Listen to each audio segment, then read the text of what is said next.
क्या तुझे डेंगू हो गया?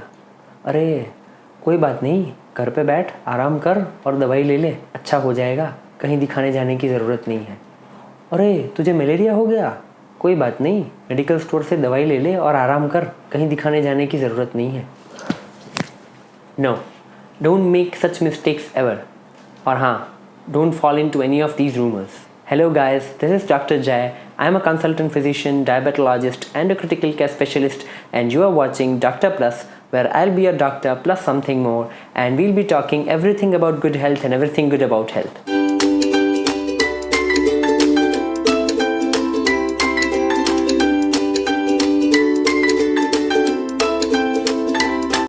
तो चलिए आज बात करते हैं मच्छरों के बारे में। जी हाँ, माना जाता है कि वर्ल्ड वॉर में जितने लोग नहीं मरे उससे कहीं ज़्यादा लोग मच्छरों की वजह से मरते हैं। जी हाँ, ये सच है। और हाल ही में 20 अगस्त को हमने वर्ल्ड मॉस्किटो डे सेलिब्रेट किया, क्योंकि इस दिन को डॉक्टर रोनाल्ड रॉस ने ये साबित किया था कि मलेरिया मच्छरों की वजह से होता है। So let's start today's talk on mosquitoes. तो सबसे पहले बात करते हैं इनके ब्रीडिंग के बारे में, यानी कि ये मच्छर पैदा कैसे होते हैं और फैलते कैसे हैं। सबसे पहले बात करते हैं डेंगू के मच्छरों के बारे में। डेंगू फैलता है एडिस मच्छरों से, to be more specific Aedes aegypti. ये मच्छर होते हैं साफ़ पानी में, वहाँ पे ये मच्छर पैदा होने के चांसेस बहुत ज़्यादा होते हैं। दूसरे आते हैं मलेरिया के मच्छर। ये होते हैं एनोफिलस मॉस्किटो।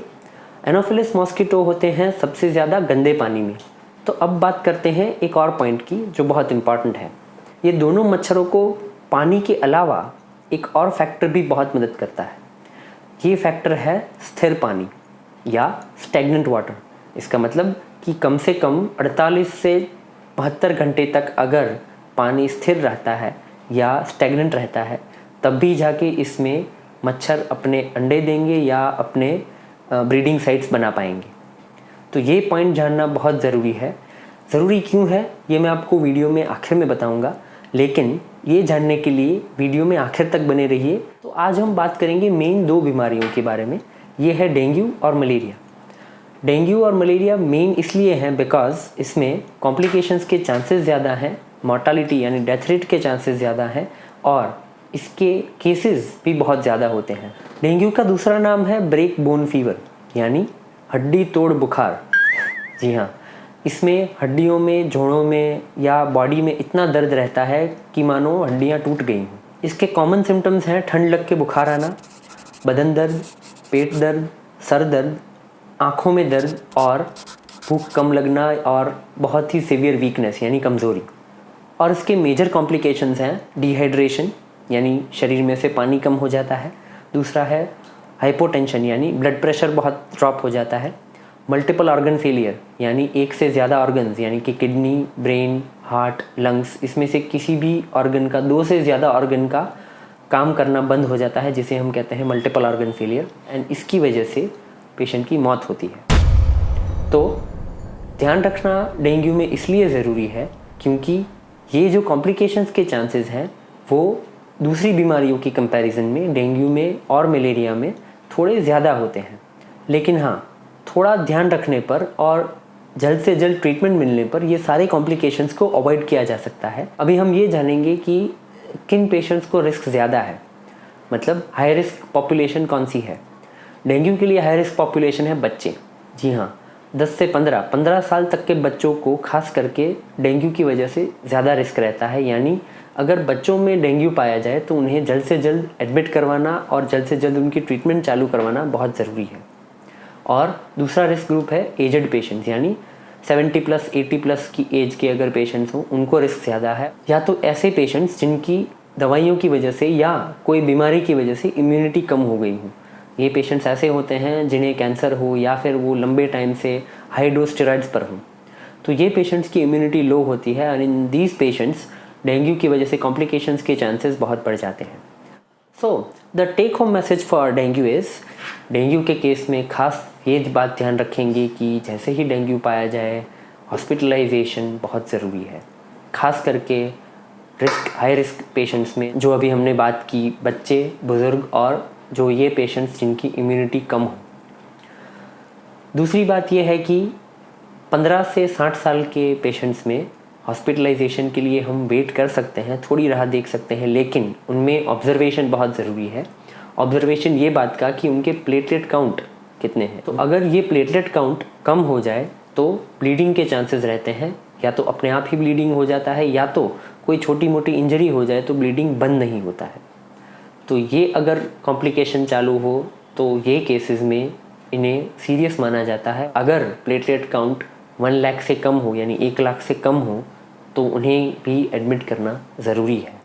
और हाँ, डेंगू के बारे में 2 सबसे इम्पॉर्टेंट बातें। पहली, डेंगू किसी भी स्टेज में कॉम्प्लिकेट हो सकता है, यानी फीवर जाने के बाद 48 घंटे तक प्लेटलेट काउंट्स ड्रॉप हो सकते हैं और 48 घंटे तक कॉम्प्लिकेशंस के चांसेस रहते हैं। तो अगर बुखार चला जाए तो ध्यान नहीं रखना, ये चीज़ सबसे कॉमन गलती होती है डेंगू केसेस में।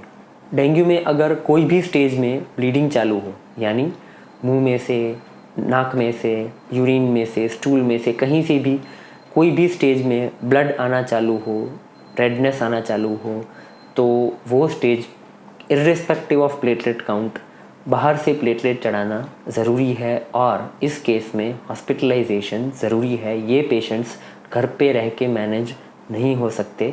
तो चलिए अब बात करते हैं मलेरिया के बारे में। जी हाँ, मलेरिया के सिम्टम्स डेंगू से काफ़ी सिमिलर हैं, यानी इसमें भी सर्दी लग के बुखार आता है, ठंड लग के बुखार आता है, कमज़ोरी आ जाती है, खाना पीना नियरली बंद हो जाता है, सर दर्द होता है, बदन दर्द होता है। लेकिन मलेरिया में एक पैटर्न होती है। जी हाँ, अब ये पैटर्न ये है कि मलेरिया का फीवर, मलेरिया का बुखार 36 से 48 घंटे में एक बार आता है। यानी अगर आज आपको बुखार आके उतर गया तो नेक्स्ट फीवर आएगा 36 से 48 घंटे के बाद, यानी एक दिन का गैप रहेगा। तो ये एक दिन का गैप जो होता है उसमें पेशेंट्स को लगता है कि दे हैव रिकवर्ड, मगर वो रिकवरी बहुत ही टेम्पररी होती है and the very next day उनको वापस तकलीफ़ चालू हो जाएगी and they again start feeling सिक। तो अगर इस पैटर्न में बुखार चल रहा है तो देयर आर हाई चांसेस कि मलेरिया हो।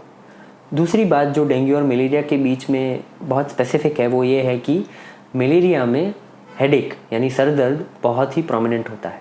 जी हाँ, अगर पेशेंट्स सर दर्द की, हेडेक की कांस्टेंट कंप्लेन किए जा रहे हों तो मलेरिया होने के चांसेस बहुत ज़्यादा हैं। And the same way dengue में होता है आँखों में दर्द। अगर पेशेंट्स कंप्लेन कर रहे हैं कि उनको आँखों के पीछे का दर्द हो रहा है, आँखों में दर्द हो रहा है, बहुत ज़्यादा दर्द हो रहा है, तो देयर आर हाई चांसेस कि उनको डेंगू हो। ये साइंस जानना बहुत ज़रूरी है, खास करके हमारे देश में, क्योंकि यहाँ पे छोटे शहरों में, छोटी जगहों पे ऐसी पॉपुलेशंस होती हैं जहाँ की ब्लड टेस्ट करना बहुत मुश्किल होता है। खास करके डेंगू के टेस्ट बहुत मुश्किल होते हैं, महंगे भी होते हैं और इजीली अवेलेबल भी नहीं होते। इन दैट केसेस डायग्नोसिस, जो उनका निदान है, वो बहुत लेट होता है और निदान लेट होने की वजह से ट्रीटमेंट भी बहुत लेट चालू होती है। That is one of the reasons Y dengue malaria में कॉम्प्लिकेशंस के साथ साथ मोर्टालिटी भी ज़्यादा आती है, क्योंकि टाइमली ट्रीटमेंट अगर ना मिले ये दोनों पेशेंट्स को, डेंगू और मलेरिया के, तो अनफॉर्चुनेट टर्न्स या मोर्टालिटी के चांसेस बढ़ जाते हैं and in that cases we may lose the patient. तो अब हमने ये तो जान लिया कि डेंगू मलेरिया बहुत ख़तरनाक है, लेकिन अब डेंगू मलेरिया को रोकने के लिए क्या कर सकते हैं? फर्स्ट थिंग, आपके घर के आजू बाजू, छत पे, गैलरीज़ में या फिर मैदानों में जहाँ भी वाटर लॉगिंग है, जहाँ की पानी बहुत लंबे टाइम तक पड़ा रहा है, फ्लो नहीं हो रहा, जहाँ पे पानी के आजू बाजू डिस्टर्बेंस नहीं है, ऐसी जगहों पे खास ये टाइप के मच्छर पैदा होते हैं। तो ध्यान रखने वाली बात यह है कि जैसे ही बारिश हो, डू टेक केयर कि ये जगहें हम जल्द से जल्द खाली कर दें। जहाँ पे पानी भरा हो वो पानी वाली जगहें साफ़ हो जाए, पानी भरा ना रहे, ये चीज़ का खास ध्यान रखना है। अगर पानी नहीं होगा तो मच्छर नहीं होंगे, अगर मच्छर नहीं होंगे तो डेंगू और मलेरिया नहीं होगा, और अगर डेंगू और मलेरिया नहीं होगा तो लाखों पेशेंट्स जो इस बीमारी से तकलीफ़ में रहते हैं और हज़ारों पेशेंट्स जो ये बीमारी की वजह से जान गंवाते हैं वो बच जाएंगे।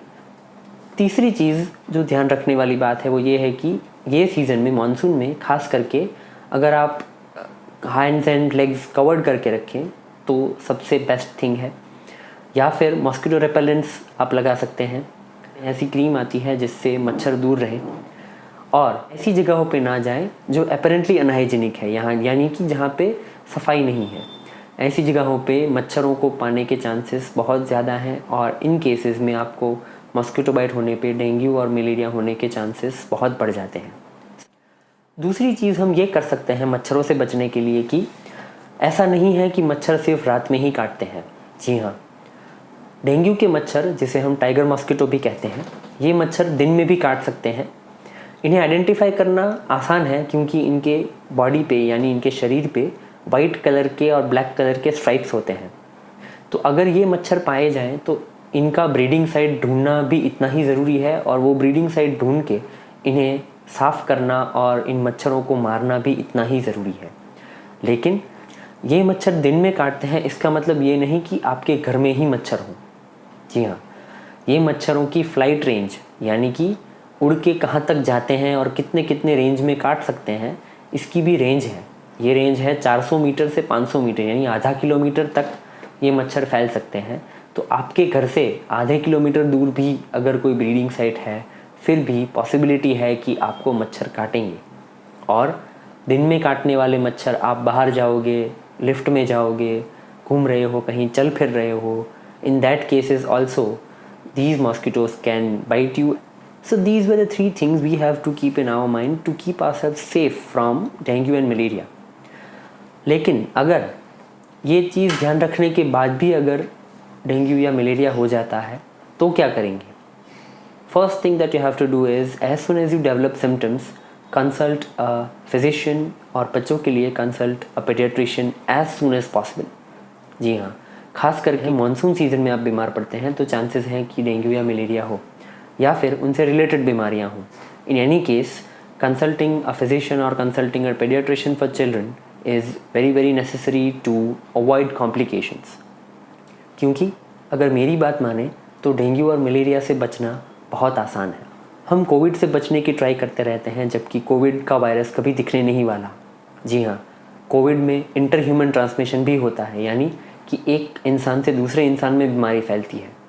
लेकिन डेंगू और मलेरिया में सबसे अच्छी बात यह है कि इसमें इंटर ह्यूमन ट्रांसमिशन नहीं होता। जी हाँ, यानी डेंगू और मलेरिया एक इंसान से दूसरे इंसान में नहीं फैलते, ये तभी फैलते हैं जब मच्छर इन्हें फैलाएं। और हाँ, ये मच्छरों को मारना ज़रूरी है, बहुत ज़रूरी है। सिर्फ थोड़ी सी सावधानी बहुत बड़े नुकसान से बचा सकती है आपको और आपके परिवार को भी। So guys, this was all for today. This is Dr. Jay signing off for today from Dr. Plus, where I'll be your doctor plus something more, and we'll be talking everything about good health and everything good about health. Do like the video, do share the video to everyone you feel this video might help, and yes, do comment your doubts on health and disease. I'll be more than happy to help. See you till the next video and do take a very good care of yourselves. Bye.